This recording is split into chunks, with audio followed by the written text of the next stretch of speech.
और इस वक्त हमारे सहयोगी लोमस हमारे साथ जुड़ चुके हैं। लोमस, कल ये जानकारी निकलकर सामने आई थी कि एकाएक झारखंड से निकलकर और हेमंत सोरेन दिल्ली पहुंच चुके हैं। ईडी उनके आवास पर पहुंची, 15 घंटे लंबी तलाशी अभियान चला, लेकिन देर शाम तक कोई जानकारी हेमंत सोरेन के बारे में नहीं मिल पाई। क्या अभी कुछ स्पष्ट हो पा रहा है कि हेमंत सोरेन दिल्ली आवास पर मौजूद हैं या नहीं, या फिर कहीं और?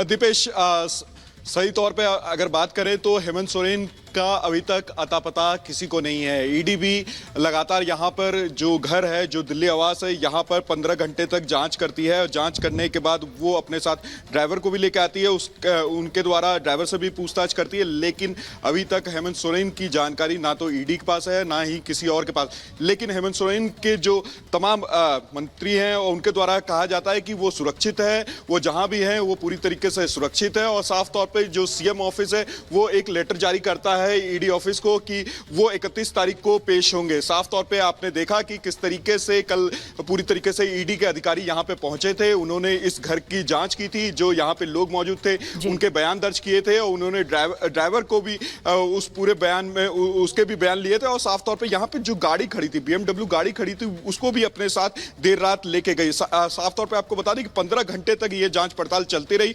और ये भी आपको जानकारी दे दें कि उनके जो सीएम ऑफिस की तरफ से एक लेटर भी जारी किया गया था कि वो 31 तारीख को ईडी के समक्ष पेश होंगे। और जानकारी ये भी निकल के सामने आ रही है कि एक और अभी लेटर जारी किया गया है, जिसमें ये कहा गया है कि ये पूरी तरीके से जो ईडी की जांच चल रही है वो राजनीति से प्रेरित है। आदिवासियों के अपमान की बात कही गई है, गलत राजनीति से प्रेरित होने की बात कही गई है। लेकिन लोमस, ये बात भी सामने आ रही है कि सड़क मार्ग से चुपचाप दिल्ली से रांची की तरफ निकल गए हेमंत सोरेन, और बाकायदा अपने विधायकों को रांची आने के लिए कहा भी गया है।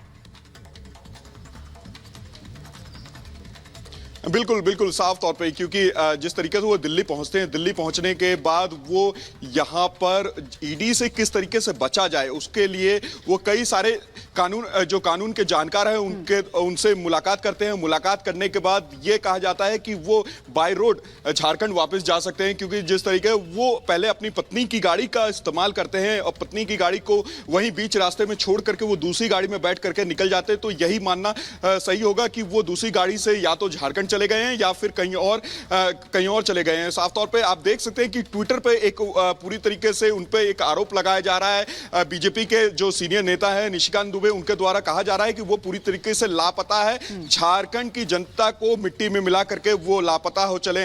तो साफ तौर पे आप देख सकते हैं कि बाबूलाल मरांडी ने भी पूरी तरीके से उन पे आरोप लगाया है कि कहां है हेमंत सोरेन, क्यों नहीं ईडी के सवालों का जवाब दे रहे हैं। 10 समन उनके द्वारा दिया गया है। किसी सीएम का इस तरह लापता होना हमने कभी ना सुना हो।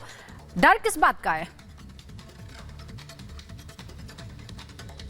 देखिए, डर तो पूछताछ का है, क्योंकि सवाल तीखे हैं और उन तीखे सवालों का जवाब शायद इनके पास नहीं होगा। क्योंकि जब आदमी गुनाह करता है और गुनाह से बचने के लिए वो छुपता फिरता है, तो साफ तौर पे आप ये अनुमान लगा सकते हैं कि जो ईडी पूछताछ करने वाली है उसी से बचने का ये कहीं ना कहीं एक तरीका है। साफ तौर पे आप देख सकते हैं वो बिल्कुल, यानी समझा जा सकता है कि अभी हेमंत सोरेन के बारे में कोई जानकारी नहीं मिल पा रही है। हालांकि ये बताया जा रहा है कि वे रांची के लिए रवाना हो चुके हैं। वापस लौटेंगे आपके पास लोमस, लेकिन इस बीच एक और बड़ी खबर का रुख कर लेते हैं। सोरेन पर जेडीयू ने भी निशाना साधा है। मुख्यमंत्री को ईडी खोज रही है, ये जेडीयू की तरफ से कहा गया। मुख्यमंत्री सोरेन लापता हैं, ये लोकतंत्र पर कलंक है। तो जेडीयू ने अब हेमंत सोरेन पर निशाना साधा और जेडीयू की तरफ से ये प्रतिक्रिया निकलकर सामने आई। ये कहा जा रहा है नीरज कुमार की तरफ से कि मुख्यमंत्री को ईडी खोज रही है, मुख्यमंत्री सोरेन लापता है, ये लोकतंत्र पर कलंक है। माननीय लालू प्रसाद जी को ईडी के विभिन्न मामलों में दिल्ली से सम्मन होने के बाद यहाँ पूछताछ किया गया। दुर्भाग्यजनक पक्ष यह है कि राष्ट्रीय जनता दल के कार्यकर्ता ईडी जैसी संवैधानिक संस्था के बाहर प्रदर्शन कर रहे थे। वो हम समझते हैं कि लालू जी का नुकसान ही कर रहे थे, और हम तो सलाह देंगे कि अब माया ममता मोह किस बात का है। अरे कुछ गरीब गुरबा को दान कर दीजिए संपत्ति।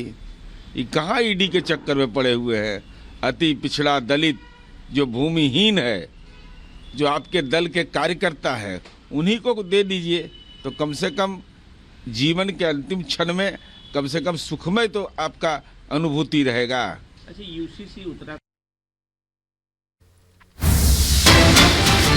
लैंड फॉर जॉब घोटाले में खबर है, लालू की बेटी को मिली है जमीन। ईडी ने कहा है हेमा यादव के नाम पर जमीन ट्रांसफर की गई। आपको बता दें कि आरोपियों में हेमा यादव भी है, लालू यादव की बेटी। और अब ईडी के सूत्रों से यह खबर आ रही है कि एक जमीन हेमा यादव के नाम भी ट्रांसफर की गई थी। दरअसल ये रेलवे में भर्ती के बदले जमीन लेने का ये मामला है और ये आरोप है कि 2004 से 9 के दौरान जब लालू यादव रेल मंत्री थे तो उन्होंने कई लोगों को सरकारी नौकरी देने के बदले उनकी जमीन ली थी और अपने परिवार के कई लोगों और कुछ पार्टी के पदाधिकारियों के नाम उन जमीनों को ट्रांसफर कराया गया था और उसमें हेमा यादव का नाम भी शामिल है।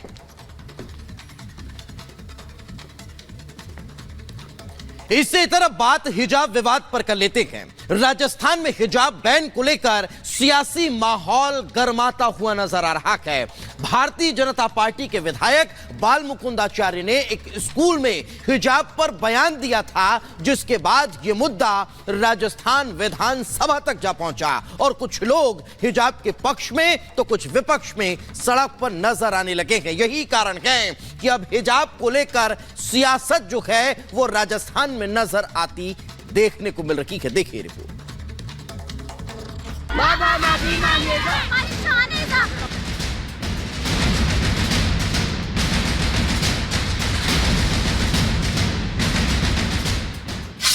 हिजाब पर बैन, कांग्रेस बेचैन।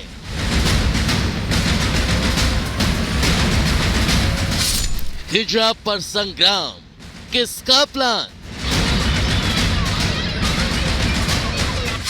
राजस्थान में लौटी हिजाब सियासत।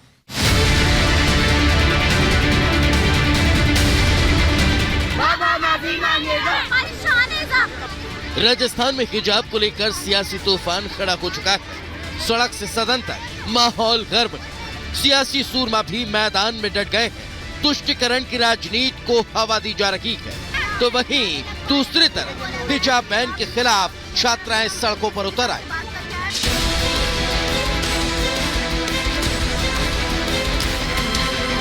हिजाब बैन को लेकर राजस्थान में सिर्फ विचार ही चल रहा है, लेकिन विपक्ष को इसमें भी राजनीति दिख रही है।